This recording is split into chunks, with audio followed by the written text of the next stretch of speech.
الله الرحمن الرحيم.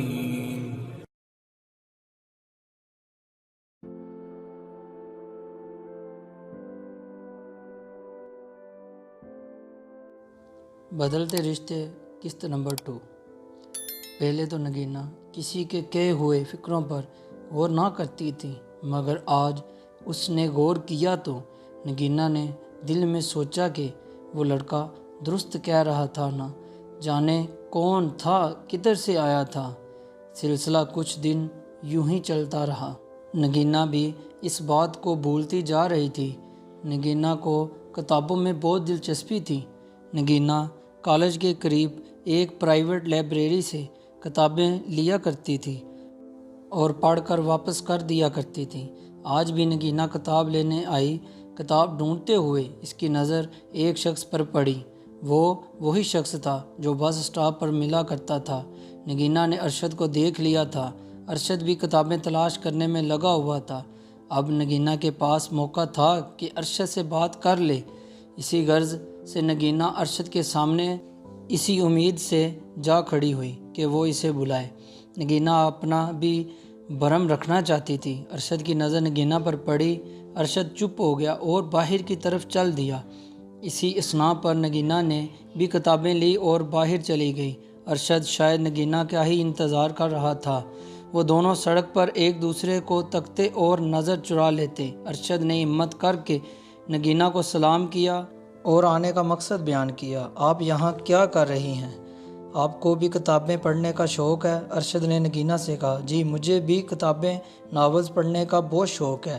نگینہ نے نارمل انداز میں ارشد کو جواب دیا۔ گرمی بہت ہے، آئے میں آپ کو اپنی گاڑی میں آپ کے گھر ڈراپ کر دیتا ہوں، ادھر بات کرنا مناسب نہیں۔ ارشد نے اپنی گاڑی کی طرف اشارہ کرتے ہوئے نگینہ کو مخاطب کیا۔ نہیں نہیں، میں چلی جاؤں گی۔ ارے ایسے کیسے، میں خود بس اسٹاپ تک چھوڑ دیتا ہوں، گھبرائیں مت، مجھے اپنا ہی سمجھیں۔ نگینہ اب کچھ سوچ رہی تھی اور اگلے ہی لمحے نگینہ راضی ہو گئی اور فرنٹ سیٹ پر جا کر بیٹھ گئی۔ آپ کے پاس اپنی گاڑی ہے، پھر آپ بس اسٹاپ پہ کیوں کھڑے ہوتے تھے؟ نگینہ نے ارشد سے سوال کیا۔ وہ آپ کے لیے کھڑا ہوتا تھا کیونکہ آپ مجھے اچھی لگی ہیں۔ ارشد وقت برباد نہیں کرنا چاہتا تھا، جھٹ سے انکار کر دیا۔ آپ پاگل تو نہیں ہو گئے؟ آپ نے مجھے سمجھا نہ جانا اور پسند کرنے لگے؟ نگینہ کا لہجہ تھوڑا سخت ہو گیا تھا۔ محترمہ، دل کسی کا ملازم نہیں ہے جو پوچھ کر کسی کو پسند کرنے لگے۔ پھر دونوں جانب خاموشی چھا گئی۔ آپ سے میں نے معافی مانگنی تھی، مگر آپ اس دن کے بعد نظر نہیں آئے۔ نگینہ نے خاموشی کو توڑتے ہوئے بات کو آگے بڑھایا۔ معافی ایک شرط پہ مل سکتی ہے، ارشد نے شرارتی انداز میں نگینہ سے کہا۔ کیا شرط ہے؟ نگینہ نے ارشد کو منہ تکتے ہوئے پوچھا۔ بس ایک کپ چائے سے معافی مل سکتی ہے۔ نہیں، کوئی چائے وائے نہیں، ٹھیک ہے؟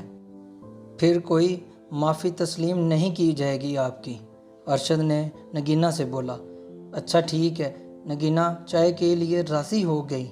ارشد نے قریب ہی ایک 5 اسٹار ہوٹل پہ کار کو پارک کیا اور دونوں اندر چلے گئے۔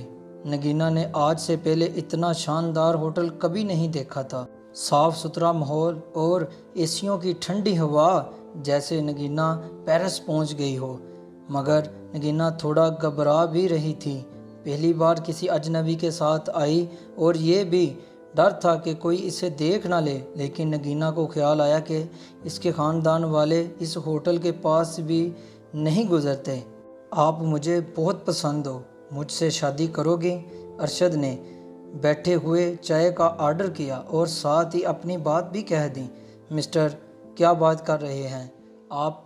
میں اور لڑکیوں کی طرح نہیں ہوں کہ جان پہچان ہوئی نہیں اور آگے لائن مارنے۔ ارے نہیں محترمہ، لائن جنہیں ماری جاتی ہے انہیں میں اتنی عزت نہیں دیتا۔